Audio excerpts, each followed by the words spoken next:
हम लोग शुरू करने जा रहे हैं आज एक नया सा सीरीज। इस सीरीज में हम लोग पढ़ेंगे मैथमेटिक्स। मैथमेटिक्स में बेसिक कॉन्सेप्ट के साथ सभी सवालों को, सभी टॉपिक को, सभी चैप्टर को देखेंगे। इसमें जो बेसिक लेवल है, बेसिक लेवल के लिए जो कॉन्सेप्ट चाहिए, उन कॉन्सेप्ट को आपको एक्सप्लोर किया जाएगा, आपके साथ इस सीरीज पे काम किया जाएगा। यदि आप मैथ से डरते हैं, आपको लगता है कि मैथ्स में मेरा ज़्यादा मार्क्स नहीं आ रहा है, अच्छा मैथ नहीं बना पाते हैं, तो इस सीरीज को जब शुरू से अंत तक जरूर देखें। इस सीरीज में आज का पहला जो टॉपिक है वो संख्या पद्धति लिया गया है। संख्या पद्धति में जो एक बेसिक चीज़ें होती है, संख्या पद्धति, संख्या के नेचर को जानने का, वहाँ से शुरुआत की जा रही है। जिसमें पहला टॉपिक है प्राकृत संख्या। तो हम लोग जानते हैं कि प्राकृत संख्या हम लोग क्यों जाने, जान के क्या फ़ायदा होता है। एक सपोज करते हैं हम लोग एवरेज का टॉपिक पढ़ रहे हैं और एवरेज के टॉपिक में आपसे सवाल पूछ दिया गया कि प्रथम 5 प्राकृत संख्या का औसत, एक सवाल है, और दूसरा सवाल है प्रथम 5 पूर्ण संख्या का औसत।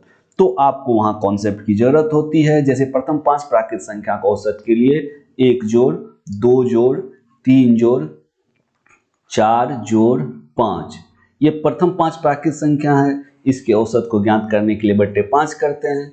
फिर प्रथम 5 पूर्ण संख्या, तो 0 पहला हो गया, 1, 2, 3 और 4, यहीं तक रुक जाएगा क्योंकि आप काउंट करिए, टोटल 5 संख्याएं इसमें ले चुके हैं। प्रथम 5 पूर्ण संख्या, इसका औसत ज्ञात करेंगे बट्टे 5। मैंने एक छोटा सा बेसिक सा एग्जांपल दिया, आप ये समझ पाए कि हमको पूर्ण संख्या या प्राकृत संख्या पढ़ना क्यों आवश्यक है, जानना क्यों आवश्यक है, कॉन्सेप्ट क्यों क्लियर होना आवश्यक है। तो बिना देर किए हुए शुरू करते हैं। प्राकृत संख्या क्या है, इसको इंग्लिश में नेचुरल नंबर्स बोलते हैं। नेचुरल नंबर क्या होता है, तो गिनती की संख्या को प्राकृत संख्या कहते हैं। गिनती हम लोग कहाँ से शुरुआत करते हैं, बोलते हैं गिनती कीजिए या गिनती करो, बच्चे को कहते हैं गिनती करो, तो बच्चा कहता है 1 2 3 4 5, 1 2 3 4 5। जब ऐसे कहता है तो यह है एक गिनती की संख्या, क्योंकि गिनती हम लोग यहीं से स्टार्ट करते हैं। गिनती की संख्या को प्राकृत संख्या कहते हैं। कितना सा सिंपल है, इसे आप याद रखेंगे। बात तो आती है पूर्ण संख्या की, इसे इंग्लिश में बोलते हैं होल नंबर। होल नंबर क्या होता है, तो प्राकृत संख्या में, तो प्राकृत संख्या क्या है, तो ऊपर हम लोग एग्जांपल देख चुके हैं। 1 से शुरू होने वाली संख्या प्राकृत संख्या है। इसमें शून्य को शामिल कर लेने से, किसे शामिल करना है, तो शून्य को शामिल करना है। शून्य को शामिल कर लेने से जो संख्या प्राप्त होती है उसे पूर्ण संख्या या होल नंबर कहते हैं। ये देखिए 1 से आगे तक जो है ये प्राकृत संख्या है। इसमें क्या शामिल कर लिए, तो शून्य को शामिल कर लिए। अब जब सब मिला करके क्या बन गया, ये सभी मिल करके होल नंबर। होल को इंग्लिश एक मीनिंग है संपूर्ण, बोलते हैं होल। होल को बोलता है संपूर्ण अर्थात पूर्ण संख्या। तो सभी संख्या इसमें आ गया, इसमें कुछ नहीं छूटा है, यही है संपूर्ण संख्या, होल नंबर। देखते हैं आगे। आगे है पूर्णांक संख्या, जिसको इंग्लिश में बोलते हैं इंटीजर्स। इंटीजर्स क्या होता है, तो धनात्मक एवं ऋणात्मक संख्याओं के समूह को पूर्णांक संख्या कहते हैं। तो ये है ऋणात्मक, ये है धनात्मक। धनात्मक, ऋणात्मक एवं शून्य को, दोनों 3 पार्ट है, ऋणात्मक, धनात्मक और शून्य को के समूह को पूर्णांक संख्या कहते हैं। Very important, very easy.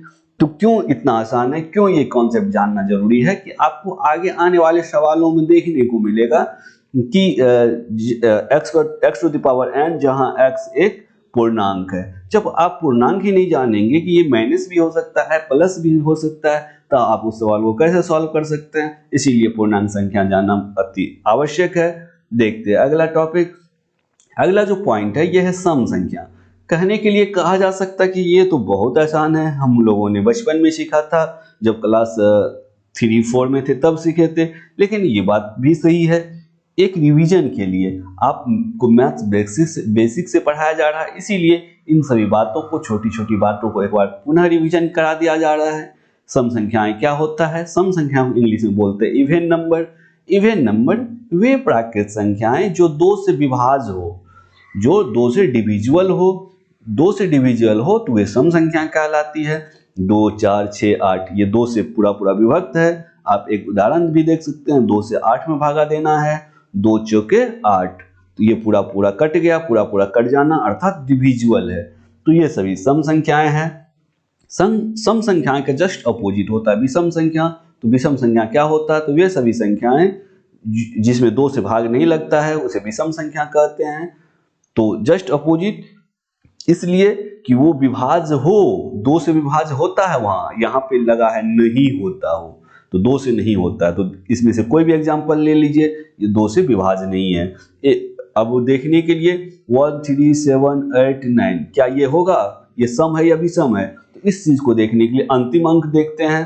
अंतिम अंक में 2 से भागा दे देते हैं, 9 में 2 से भागा दे देते हैं, 2 चौके 8, शेष बच गया, पूरा पूरी भाग नहीं लगा। इस आधार पे कहते हैं कि ये विषम संख्या है।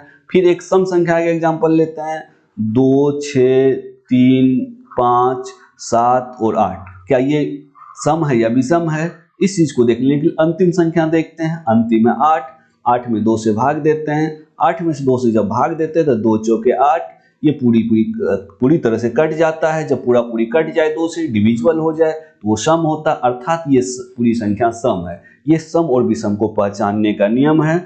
आगे आते हैं, जो बेसिक सा कॉन्सेप्ट है उसको देखते हैं। आगे है अभाज्य या रूढ़ संख्याएं। तो 2 नाम है, दोनों में से कुछ भी करके सवाल पूछा जा सकता है कि निम्न में से कौन अभाज्य है, निम्न में से कौन सी रूढ़ है। तो इन बातों को बहुत अच्छे से समझे, ध्यान से समझे। यदि यह वीडियो पसंद आ रही हो तो वीडियो को ज़्यादा से ज़्यादा लाइक करें। आज तो बेसिक कॉन्सेप्ट बता रहे हैं, अगले वीडियो में आपको जो भी थ्योरी पढ़ाया जाएगा उस थ्योरी से रिलेटेड 5 या 7 सवाल दिया जाएगा आपको बनाने के लिए। उनको बना के आप कमेंट बॉक्स में कमेंट कर देंगे कि आपका आंसर क्या आ रहा है। फिर 1 या 2 दिनों के बाद, कुछ देर के बाद, कुछ दिनों के बाद उसका आंसर आपको कमेंट बॉक्स के माध्यम से दे दिया जाएगा। देखते हैं अभाज्य या रूढ़ संख्या, इसको इंग्लिश में बोलते हैं प्राइम नंबर्स। तो प्राइम नंबर्स क्या होता है, बहुत आसान है। तो वे संख्याएं जो 1 से बड़ी हो एवं जो स्वयं एवं 1 को छोड़कर किसी दूसरी संख्या से विभाज्य न हो, रूढ़ या अभाज्य संख्याएं कहलाती है। एग्जाम्पल देख लीजिए, 2 में किससे किससे भागा लगता है, 2 में 1 से लगता है और 2 से लगता है, इसके अलावा किसी से बिल्कुल भी नहीं लगेगा। 7 को देखिए, 1 और 7 के अलावा किसी से नहीं लगेगा। 13 को देखिए, 1 और 13 के अलावा इसमें किसी से नहीं लगेगा। तो क्या देखिए, 1 से लग रहा है सब में और स्वयं से 13 है तो 13 से ही लगे। 1 और स्वयं से जिसमें भागा लगे वे होती है अभाज्य संख्याएं अथवा रूढ़ संख्याएं, प्राइम नंबर्स होता है। तो इस तरह से हम लोग अभाज्य संख्याओं को देख सकते हैं। ये जानना आपके लिए बहुत ही इंपॉर्टेंट है, क्योंकि आगे आने वाले सवाल में अभाज्य संख्याओं से रिलेटेड बहुत सारा सवाल होगा। यदि यहाँ से आपका कॉन्सेप्ट क्लियर है तो इस टॉपिक को, इस चैप्टर को, नंबर सिस्टम को आसानी से बहुत कम समय में आप सॉल्व कर सकते हैं। देखते हैं अगला प्रश्न। जस्ट अभाज्य का अपोजिट होता भाज्य, नाम से भी स्पष्ट है, अभाज्य और भाज्य। उधर था रूढ़, यहाँ पे यौगिक। तो भाज्य का मीनिंग ही आता है डिविजिबल, अर्थात किससे डिविजिबल, 1 से बड़ी वे सभी संख्याएं जो स्वयं एवं 1 के अलावे को छोड़कर किसी दूसरी संख्या से भी, ध्यान देंगे, से भाज्य हो अर्थात डिविजिबल हो, तो यौगिक या भाज्य संख्याएं कहलाती है। एग्जाम्पल ले लेते हैं, बताइए कि 9 क्या भाज्य है या अभाज्य है। लोग देख करके सम विषम भी याद कर लेता है, इससे गलती होती है। सम विषम देखना ही नहीं इसमें। 9 जो है ये किससे किससे डिविजिबल है, 9 में किससे किससे भागा लगता है, तो सबसे पहले 1 से लगता है, फिर 3 से लगता है, फिर 9 से लगता है। तो यहाँ पे 1 और स्वयं के अलावा भी किसी से भाग लग रहा है, 1 और स्वयं, 1 है 1 और ये है स्वयं, 1 और स्वयं के अलावा अन्य किसी से भी भाग लग रहा है, इसीलिए ये क्या है, यौगिक है। इसलिए ये क्या है, भाज्य संख्याएं हैं। इसीलिए क्या है, कंपोजिट नंबर है। कंपोजिट नंबर है तो इसलिए ध्यान रखेंगे, 1 और स्वयं के अलावे यदि किसी से भाग लग जाता है तो वो यौगिक या भाज्य संख्याएं कहलाता है। उदाहरण के लिए हम लोग देख सकते हैं 4 6 8 9 10 12, किसी को भी ले लीजिए, केवल 12 को ले लेते हैं। तो 1 से भाग लगता है इसमें, 2 से, 3 से, 4 से, 6 से और 12 से। 1 और स्वयं, यही ना हुआ, ये स्वयं है, ये 1 है और ये स्वयं है। 1 और स्वयं के अलावा अन्य किसी से भाग लग जाए तो वो होता है भाज्य या यौगिक, इसीलिए जो ये है भाज्य और यौगिक है। तो इन सभी बातों को बहुत अच्छे से याद रखना है, समझना है। यदि आपको प्रॉब्लम आ रहा है समझने में तो जो भी वीडियो देख रहे हैं इस वीडियो को पॉज कर दे, पॉज करने के बाद इसको अपने एक नोटबुक में लिख ले। आज से जो भी पढ़ाया जाएगा आप एक अच्छी सी कॉपी बना ले, उस कॉपी में जो भी थ्योरी बताया जाता है, जो भी कॉन्सेप्ट बताया जाता है उसको लिखते चले, और जो भी सवाल दिया जाएगा बनाने उसको बनाते चले। आपका मैथ्स बहुत अच्छा हो जाएगा। मैथ्स में आप 100 में 100 मार्क्स ला सकते हैं, ये मेरा गारंटी है, मेरा दावा है। देखते हैं और कॉन्सेप्ट को। भाज आवाज से रिलेटेड कुछ बातें हैं, कुछ फैक्ट है, इसको जान लेते हैं। देखते हैं क्या है ऐसी बातें। तो पहली बात है, एक न तो भाज है और न ही अभाज है। एक पे कोई भी रूल फॉलो नहीं होता, ना एक का रूल फॉलो होता है, ना ही भाज का होता है, ना ही अभाज का होता है। तो इसीलिए याद रखेंगे, एक न तो भाज है और ना ही अभाज है। दूसरा नोट में क्या देखना हम लोग को, दो एकमात्र ऐसी सम संख्या है, दो सम संख्या है, लेकिन एकमात्र ऐसी सम संख्या है जो सम रहने के बावजूद भी अभाज्य है। कहने का मतलब दो के अलावा कोई भी संख्या ले लीजिए जो कि सम हो, दो के अलावा है 4, 6, 8, ये सब सम संख्या है। ये देखिए किसे किसे भाग लग रहा है, 1 से लग रहा है, 2 से लग रहा है, 4 से लग रहा है, इसमें 1 से, 3 से, 6 से, इसमें 1 से, 2 से, 4 से, 8 से। तो एक के अलावे बहुत, दो संख्या के अलावे बहुत संख्या से विभक्त है। ये सभी सम संख्या है, लेकिन दो मात्र ऐसी सम संख्या है जिसमें केवल दो संख्या से भाग लगता है। एक तो 1 से भाग लग जाएगा, एक 2 से लग जाएगा, एकमात्र सम संख्या है। तो एकमात्र ऐसी सम संख्या है जो अपवाद है, और ये क्या है, एक अपवाद है, सम संख्या का अपवाद है। देखते हैं अगला फैक्ट। बहुत कॉन्सेप्ट, ये सभी कॉन्सेप्ट क्लियर होना बहुत ही आवश्यक है। अब जो है असहभाज, सह, यहाँ पे सह आ गया, असह अभाज संख्याएं अर्थात कोप्राइम, प्राइम के साथ ही कोप्राइम लग गया। कोप्राइम संख्या क्या है, जब दो प्राकृत संख्याओं का महत्तम समापवर्तक, इसको सहअभाज्य भी बोलते हैं, तो जब दो प्राकृत संख्याओं का महत्तम समापवर्तक अर्थात एचसीएफ जो होता है एक हो, एचसीएफ एक हो। एचसीएफ निकालना तो आप लोग जानते ही होंगे, तत्काल के लिए मैं एक एग्जांपल दे दूं, जैसे कि हम निकालना है 20 और 24 का एचसीएफ निकालना है, 20 और 24 का निकालना। ध्यान से देखते चलिए, आप लोग यदि भूल गए हो, जो नहीं भूले उसका रिवीजन हो जाएगा। तो 20 एके 20, जो शेष बच जाता है, जो शेष बचा 4, उस शेष से जो जिससे इससे पहले भागा दिए थे उसमें भागा देते हैं, 20 में भागा देंगे तो 4 बचे 20, तो 20 पूरा पूरी कट गया। तो यहाँ पे एचसीएफ क्या हो गया, 20 और 24 का एचसीएफ लास्ट टाइम जिससे भागा दिए थे, अर्थात HCF is equal to 4, HCF 4 हो गया। लास्ट टाइम जिससे भागा दिए थे वो एचसीएफ होता है। उसी तरह से यहाँ पर हम लोग को समझना है कोप्राइम नंबर्स। कोप्राइम नंबर्स अर्थात जब दो प्राकृत संख्याओं का एचसीएफ एक हो और वे दोनों संख्याएं असहभाज्य संख्याएं कहलाती है। जैसे 2 और 5 देख ले सकते हैं, 2 और 5 में क्या आता है एचसीएफ, तो 2 2 के 4, 4 का 1 बचा, 1 से फिर 2 में भागा देंगे, 1 2 के 2, 1 दूनी 2 भी बोलते हैं, तो 2 2 कट गया। इसका अंतिम बार क्या किससे भागा दिए थे, 1 से, इसीलिए एचसीएफ इसका क्या हो गया, 1 हो गया। एचसीएफ 1 हो गया, तो ये क्या है, कोप्राइम नंबर्स है, सहअभाज्य संख्याएं हैं। इसको बहुत ही इंपॉर्टेंट है, ध्यान रखेंगे। देखते हैं अगला पॉइंट। अगला पॉइंट है परिमेय संख्या, इसको इंग्लिश में रेशनल नंबर बोलते हैं। रेशनल और इसका अपोजिट होता है इरेशनल। इरेशनल परिमेय का उल्टा अपरिमेय अर्थात इरेशनल। तो वे संख्याएं जो p बट्टे q अर्थात बट्टे में लिखा जाएगा, मतलब फ्रैक्शन में लिखा जाएगा के रूप में हो, इसमें होना चाहिए। और जहां p और q कोई पूर्णांक है, कोई भी पूर्णांक है, धनात्मक हो या ऋणात्मक, कोई पूर्णांक का मतलब यहाँ यही हो रहा है कि कोई भी पूर्णांक हो और q is not equal to 0 और q 0 के बराबर ना हो, उसे क्या कहते हैं, परिमेय संख्या कहते हैं। अर्थात परिमेय संख्या को और क्या बोलते हैं, तो रेशनल नंबर बोलते हैं। एग्जाम्पल देख सकते हैं, 4/5, 8/7, ये सब p/q के फॉर्म में है। और नीचे वाला बोले तो हर जो है ये 0 के बराबर नहीं है, किसी का हर 0 के बराबर भी नहीं है और p/q के फॉर्म में है।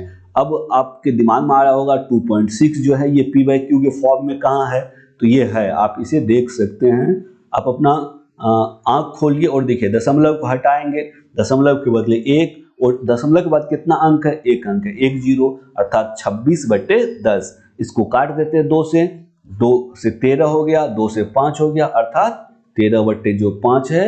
ये भी p/q के फॉर्म में है, भले ही दशमलव में है लेकिन p/q के फॉर्म में है। पी बाई क्यू के फॉर्म में होने के कारण ये इन संख्याओं को परमय संख्या कहते हैं। तो कोई भी पूर्णांक हो सकता था, धनात्मक पूर्णांक या ऋणात्मक पूर्णांक, ये पहले बता चुके हैं, इसीलिए माइनस भी है, फिर भी ये क्या है, ये परिमेय संख्या रेशनल नंबर है। जस्ट इसका अपोजिट होता है इरेशनल नंबर। देखते हैं इरेशनल नंबर क्या होता है। तो इसके अलावे एक दो एग्जाम्पल और था इसमें, जैसे कि 25/√25/36, इसका 5/6 हो जाएगा सॉल्व करने पे, ये भी पी बाई क्यू के फॉर्म में है। ये 10/8 और इसको एक बार और काटेंगे तो 5/4, ये भी पी बाई क्यू के फॉर्म में है। और q is not equal to 0, 4 0 नहीं है और 6 भी 0 नहीं है, अर्थात पी बाई क्यू के रूप में है और q is not equal to 0 है, इसलिए ये सभी परिमेय संख्या है। अब बात आती है अपरिमेय, जस्ट उसके अपोजिट में क्या हम लोग देखेंगे, देखते हैं वे सभी संख्याएं जिन्हें पी बाई क्यू के रूप में व्यक्त किया जाता है, और जहां पी और क्यू कोई पूर्णांक संख्या, जहां पी और क्यू जो है पूर्णांक संख्या है और q is not equal to 0 हो अपरिमेय संख्या, तो यहाँ पे व्यक्त न किया जाता हो, 9 वर्ड लग गया तो अपरिमेय, किया जाता हो तो परिमेय। तो बहुत आसान है याद रखना, 9 लगा हो तो अपरिमेय, 9 लगा हो तो अपरिमेय हो गया, और 9 नहीं लगा होता, 9 नहीं होता यहाँ पे, तब हो जाता परिमेय। बहुत इजी है, तो देख लेते हैं इसके एग्जाम्पल को। √5 बट पी बाई क्यू के रूप में भी नहीं है। √8/7 ये पी बाई क्यू के रूप में भी नहीं है, रूट में है। रूट वाली सभी संख्याएं अपरिमेय संख्या है। ये है -6, ये है -7/√13, ये सभी अपरिमेय संख्या है। अब बात आती है वास्तविक संख्या अर्थात रियल नंबर की। तो परिमेय और अपरिमेय संख्याओं के समूह को वास्तविक संख्या कहा जाता है। जो भी परिमेय का उदाहरण देखे थे, परिमेय का उदाहरण, उसके बाद अपरिमेय का उदाहरण, ये अपरिमेय है। परिमेय और अपरिमेय के उदाहरण को, मतलब इसके समूह को क्या बोलते हैं, वास्तविक संख्या अर्थात रियल नंबर्स बोलते हैं, रियल नंबर्स। इसके बाद जब कोई संख्या वास्तविक हो रहा है तो क्या काल्पनिक भी हो सकता है, कल्पना भी की जा सकती है, यस की जा सकती है। तो काल्पनिक संख्या क्या होता है, देखते हैं। काल्पनिक संख्या जैसे कि अवास्तविक, जिसको अवास्तविक या काल्पनिक अर्थात इमेजिनरी क्वांटिटीज भी बोलते हैं, जो वास्तविक संख्याएं नहीं है उन्हें काल्पनिक संख्या कहा जाता है। बहुत इजी है। ऐसी संख्याएं रूट के अंदर होती है, रूट अंदर कुछ भी हो, √4, ये कल्पना ही की जा सकती है, इसकी कोई एग्जिस्टेंस नहीं है। जिसकी कल्पना मात्र हो वे सभी क्या होती है, इमेजिनरी नंबर अर्थात काल्पनिक संख्या है। तो दोस्तों इस तरह से हम लोगों ने जो बेसिक कॉन्सेप्ट होता, आगामी सवाल आप देखेंगे इसी पे रिलेटेड रहेगा। इंटीजर्स वर्ड यूज होगा, कहीं पूर्ण संख्या, अपूर्ण संख्या, सम संख्या, विषम संख्या, भाज्य संख्या, अभाज्य संख्या, स्वाभाज्य संख्या इत्यादि आगामी सवाल में देखने को मिलेगा। इसलिए सबसे पहले इस टॉपिक को क्लियर कर लेना आवश्यक था कि कौन सी संख्या क्या होती है। यदि वीडियो समझ आ रही हो, पसंद आ रही हो, तो वीडियो को लाइक करें, ज़्यादा से ज़्यादा ग्रुप में शेयर कर दे, ताकि ज़्यादा से ज़्यादा लोगों को फ़ायदा मिल सके और मेरा उत्साहवर्धन भी हो सके इसके लिए ना। और इस सीरीज को लगातार कंटिन्यू किया जाएगा। मैथ्स में बेसिक से लेकर के हाई लेवल तक जितने भी सवाल होते हैं उन सभी सवालों को बहुत बारीकी से, बहुत सूक्ष्मता से और कॉन्सेप्ट क्लियर करते हुए पूरा मैथ्स क्लियर कराया जाएगा। तो मिलते हैं इस तरह के और भी नए वीडियो में, तब तक के लिए धन्यवाद।